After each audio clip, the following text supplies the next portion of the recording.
ప్రజ్ఞ digital media. Congress ప్రభుత్వంపై తిరుగుబాటు ఖాయం. ఉన్న పథకాలు తీసేశారని ప్రజలు ఆలోచిస్తున్నారు. మళ్లీ బీఆర్ఎస్ అధికారంలోకి వస్తుంది. బీఆర్ఎస్ లోని నాయకులు తిరిగి వస్తారు. పార్టీ కేడర్ ప్రజా సమస్యలపై పోరాటం చేయాలి అంటూ బీఆర్ఎస్ అధినేత మాజీ ముఖ్యమంత్రి కె చంద్రశేఖర్ రావు పేర్కొన్నారు.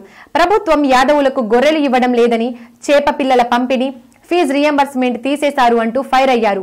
మళ్లీ బీఆర్ఎస్ అధికారంలోకి వస్తుందని పార్టీ నాయకులు, కార్యకర్తలకు భరోసా ఇచ్చిన కేసీఆర్ ఉన్న పథకాలు తీసేసిన ప్రభుత్వంపై అప్పుడే ప్రజల్లో ఆలోచన మొదలైందన్నారు.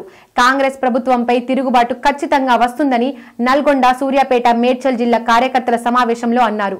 ప్రజలను మభ్యపెట్టి అధికారంలోకి వచ్చిన కాంగ్రెస్ పార్టీ ఇచ్చిన అలవిగాని హామీలు అమలు చేయడం చేతగాక పలు రకాల జిమ్మిక్కులతో ప్రజలను పక్కదారి పట్టిస్తూ పబ్బం గడుపుకుంటున్నారని దుయ్యపట్టారు. కాంగ్రెస్ పార్టీ నైజాం మరోసారి అర్థమైన ప్రజలు ఓటేసి పొరపాటు చేసినామని నాలుగు కరుచుకుంటున్నారన్నారు.